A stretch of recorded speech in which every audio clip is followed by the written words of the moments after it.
बात कर लेते हैं मजीद, लेकिन थोड़ा सा पंचोता साहब को गुफ्तगू में शामिल कर लें सर।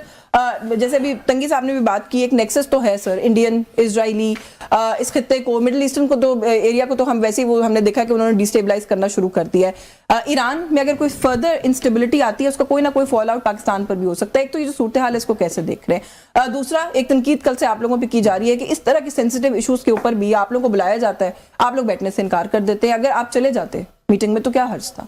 बहुत शुक्रिया, बड़ी नवाजिश।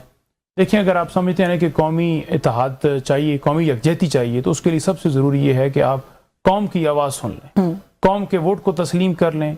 कौम के वोट जो है उसको जब तक आप तस्लीम नहीं करेंगे तब तक कैसे आप यकजहती ला सकते हैं?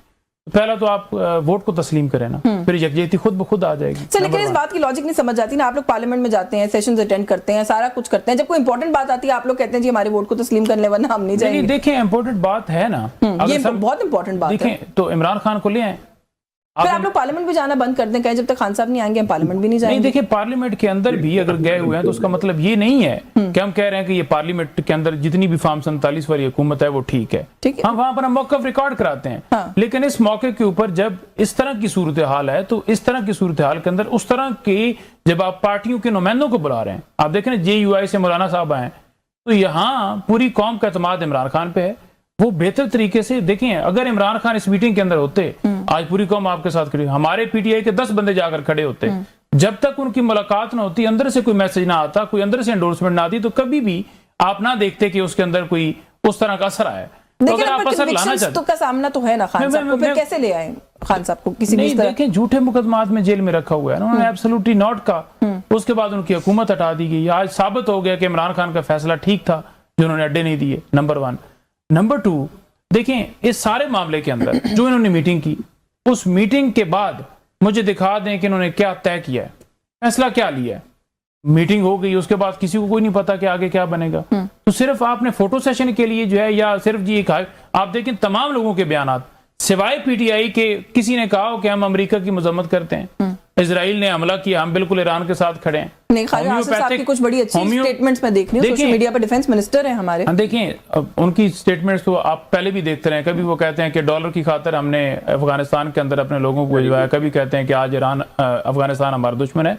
तो उनकी स्टेटमेंट बात करने का अंदाज क्रूड हो सकता है, बात गलत तो नहीं। देखिए, मैं समझता हूं कि उन तमाम जमातों के लीडरान को, जैसे शहबाज शरीफ साहब हैं वो वजीर आजम है, नून लीग के जो नवाज शरीफ साहब हैं वो उनके सरबराह हैं, उनको, इसी तरह जरदारी साहब को, बिलावल साहब को, अलामा इमरान खान साहब को, और दीगर जमातें जितनी हैं उनके सरबराहान को स्टेटमेंट्स तो देनी चाहिए ना। अच्छा, मैंने ब्रेक लेनी है, लेकिन जो बात आप करें ना कि कल जो मीटिंग हुई उससे तो कोई स्टेटमेंट सामने आई नहीं, फैसला कोई सामने नहीं आया। सिर्फ पाकिस्तान के पास फैसला करने के लिए कुछ है नहीं ना।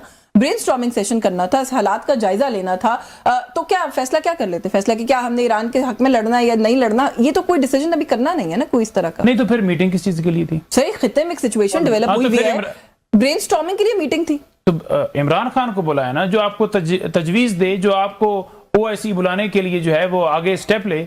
आपकी तो हिम्मत ही नहीं है कि आप अमेरिका का नाम ले सकें। सिर्फ आपने मीटिंग बुलाकर पाकिस्तानियों की आंख के अंदर धूल झोंकने वाली बात है कि हम बड़ा कंसर्न है ईरान को लेकर, आपकी कोई स्टेटमेंट नहीं आई। नंबर 3 बात यह है कि जिन लोगों ने प्रोटेस्ट किया, ठीक है, जिन लोगों को शहीद किया गया, 35 लोग पाकिस्तान के अंदर शहीद हुए, कराची, गिलगित बल्तिस्तान, ठीक है, सकरदू और इस्लामाबाद के अंदर, उन तमाम लोगों की FIR किधर है? जो उनको आपने शहीद किया, किस पे FIR दी है? सबसे पहले तो ये रखें ना मुतालबा, अगर आप इमरान के साथ खड़े हैं तो वो लोगों की FIR दें। फिर जो उन FIRs के अंदर लोगों को थानों के अंदर जाकर उनकी फैमिलीज जा रही हैं और फैमिलीज कह रही हैं, मैं कल एक फैमिली से मिला, उन्होंने कहा जी कि वो नहीं, हमारी तो मुलाकात ही नहीं हो रही। मैंने कहा क्यों जी? कहते हैं पहले तो इधर पाकिस्तान के मामला थे, अब तो डायरेक्ट ट्रंप भाई देख रहा है इनको, तो वो हमें क्यों मिलवाएंगे, उनकी बेल क्यों होगी? ठीक है, तो आप इस कदर गुलामी के अंदर पहुंच चुके हैं कि आपसे पूछा जाता है कि आज भी आप अमन अवार्ड देंगे, आगे से आपका जवाब आता है जैसे चाचा साहब समझते हैं, वो बिल्कुल दुरुस्त समझते हैं और वो उनका फैसला है। वापस आगे इस पे बात करते हैं, म्यूजिक ब्रेक का वक्त हो रहा है, हमारे साथ रहिए। जी, वेलकम बैक। नाज़रीन, ब्रेक पे जाने से पहले जो बात हो रही थी हमाद साहब, मैंने थोड़ा सा वैसे हम किस तरह डिप्लोमेटिकली हैंडल दुनिया कर सकती है इस क्राइसिस को, इस पे बात करनी थी, लेकिन थोड़ा सा पहले इंटरनल पॉलिटिकल पे सर बात कर लें। पाकिस्तान तहरीक इंसाफ का मौकफ आपने सुन लिया। इस तरह की सिचुएशन में जहां पर पूरी दुनिया किसी क्राइसिस की तरफ जा सकती है, हम अपना इंटरनल क्राइसिस रिजॉल्व नहीं कर पा रहे, तो जो ब्रॉडर क्राइसिस है उसमें हम कहां फिगर आउट करते हैं, हमने क्या कैसे बिहेव करना है, वो फिगर आउट करने का हमारे पास कब वक्त होगा? सर, आपके ख्याल में गवर्नमेंट को इस सूरत हाल में मैग्नानिमिटी दिखाने की जरूरत है या ऑपोजिशन को 2 कदम पीछे हटने की जरूरत है? अब दोनों जगह समझदारी न हो यशवीन, तो हम क्या करें? वरना कौन सी क़यामत आ जाती कि चले एक मजबूत अपोजिशन बैठी हुई है असेंबली के अंदर, आप उन्हें मुसलसल दीवार से लगा रहे हैं। सूरत हाल इंतहाई नाजुक है, आपके 2 बॉर्डर्स पर लड़ाई जारी है। एक आपकी अपनी लड़ाई अफगानिस्तान के साथ जारी है, दूसरी लड़ाई तफ्तान बॉर्डर पे ईरान और अमेरिका जैसे ममालिक लड़ रहे हैं। पूरी दुनिया की तवज्जो उस तरफ है, तो कौन सी क़यामत आ जाती कि आप इमरान खान से मिलने देते? बिल्कुल। लेकिन कोई संजीदगी दिखाए, कोई मामलात को आगे बढ़ने के बारे में संजीदा हो जाए। जब इस तरह हो नहीं रहे तो फिर हम क्या करें? अच्छा, हमारे साथ इसमें दूसरा फैक्टर भी है ना कि जो कल पाकिस्तान तहरीक-ए-इंसाफ की तरफ से ये भी कहा गया कि आप इन कैमरा ब्रीफिंग अगर करनी है तो पूरी पार्लियामेंटेरियंस की पार्लियामेंट हाउस में करें। आपके ख्याल में वो भी एक माकूल मुतालबा नहीं था? देखिए, मुतालिबात दोनों तरफ से माकूल हो जाते हैं, हर तरफ से माकूल हो जाते हैं। मैं और आप जो बात करते हैं वो भी माकूल बात होती है, लेकिन माने कौन, संजीदा कौन हो जाए? जब ये सूरत हाल हो कि आपके 2 बॉर्डर्स पर लड़ाइयां हो रही हो, पूरी दुनिया की तवज्जो उस तरफ हो, और आप एक लीडर को बस इस वक्त चूंकि वो रडार पे नहीं, उससे कोई बात नहीं होगी, उसकी जमात से कोई बात नहीं होगी, वो मकबूल है या ना मकबूल है, और ये हमेशा इस तरह होता रहे। बेनजीर भुट्टो और नवाज शरीफ के साथ भी इसी तरह हुआ। तो भाई खुदारा वक्त के साथ कुछ तो सीखे ना। अब दूसरी तरफ पीटीआई की संजीदगी को देके यशवीन, मैं आपको रिकॉर्ड से बताऊं, 1985 के गैर जुमाती इलेक्शन के जरिए जुनेजो साहब वजीर आजम बने थे।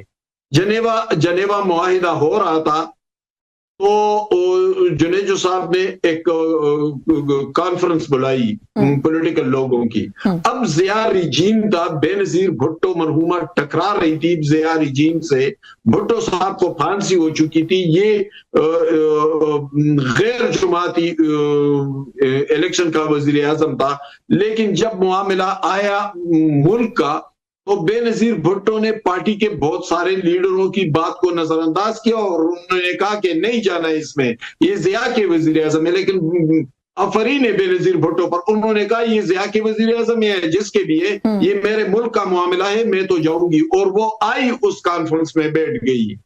अब पीटीआई को देखे, ओ भाई हमें मिलने दे, हमें नहीं मिलने देंगे, हम नहीं आएंगे। वो मामले की नजाकत को, मामले की संजीदगी को समझ ही नहीं रही है। कोई भी इनमें ऐसा आदमी नहीं है जो जरा संजीदा हो जाए। तो वही आप वाली बात है सर कि तजावीज़ और मुतालबात तो जी, तजावीज़ और मुतालबात तो बहुत सबके पास बहुत अच्छे, लेकिन माने कौन? ये बिल्कुल दुरुस्त बात है। यशवीन, एक मिनट यशवीन जी, मैं यही बात कर रहा हूँ। ठीक है, आपके साथ ज्यादती हो रही है, आपको दीवार से लगाया जा रहा है, हमेशा साथ ऐसा हुआ, लेकिन खुदारा इस मामले में आप जरा संजीदगी दिखा। मैं ये नुक्ता रखती हूँ, का मामला है, हम जा रहे हैं, हम बाकी मुतालिबात मैं पीटीआई के आगे भी सर ये मामला रखती हूँ। जरा तंगी साहब को गुफ्तगू में शामिल कर लूँ कि सर थोड़ा सा बड़ेपन का मुजाहिरा हुकूमत ही कर ले सर। अगर वही जो बात अभी हमाद हसन साहब कह रहे थे, इंडिपेंडेंट एनालिस्ट हैं, तजियाकार हैं, सहाफी हैं, सबकी यही राय है कि सर अगर एक मुलाकात हो जाती इमरान खान से तो कौन सा आसमान गिर जाना था। आप लोग इनकी मुलाकात होने देते, हो सकता है कि कल वो जो एक डेडलॉक नजर आया इतने बड़े क्राइसिस के ऊपर भी वो ना नजर आता। यशवीन, मैं तो हमाद साहब की बहुत कदर की निगाह से मैं देखता हूँ और वो न्यूट्रल तजिया करते हैं, और ये अच्छी बात है कि पाकिस्तान में इस वक्त कुछ लोग ऐसे हैं कि वो लाडले नहीं हैं बल्कि वो हालात पे बात करते हैं, और ये बहुत अच्छी बात है। लेकिन मैं आपके सवाल की तरफ आता हूँ कि अगर पीटीआई ने, तो मैं बार बार हर शो में कहता हूं कि ये सियासी जुमात नहीं है, मैं इसको सियासी जुमात तस्लीम करने के लिए तैयार नहीं हूं। अगर ये सियासी जुमात होता तो सिलेक्टेड प्राइम मिनिस्टर ने जब कश्मीर इशू पे कमेटी मीटिंग का, थोड़ा सा वैसे हम किस तरह डिप्लोमेटिकली हैंडल दुनिया कर सकती है इस क्राइसिस को, इस पे बात करनी थी, लेकिन थोड़ा सा पहले इंटरनल पॉलिटिकल पे सर बात कर लें। पाकिस्तान तहरीक इंसाफ का मौकफ आपने सुन लिया। इस तरह की सिचुएशन में जहां पर पूरी दुनिया किसी क्राइसिस की तरफ जा सकती है, हम अपना इंटरनल क्राइसिस रिजॉल्व नहीं कर पा रहे, तो जो ब्रॉडर क्राइसिस है उसमें हम कहां फिगर आउट करते हैं, हमने क्या कैसे बिहेव करना है, वो फिगर आउट करने का हमारे पास कब वक्त होगा? सर, आपके ख्याल में गवर्नमेंट को इस सूरत हाल में मैग्नानिमिटी दिखाने की जरूरत है या ऑपोजिशन को 2 कदम पीछे हटने की जरूरत है? अब दोनों जगह समझदारी न हो यशवीन, तो हम क्या करें? वरना कौन सी क़यामत आ जाती कि चले एक मजबूत अपोजिशन बैठी हुई है असेंबली के अंदर, आप उन्हें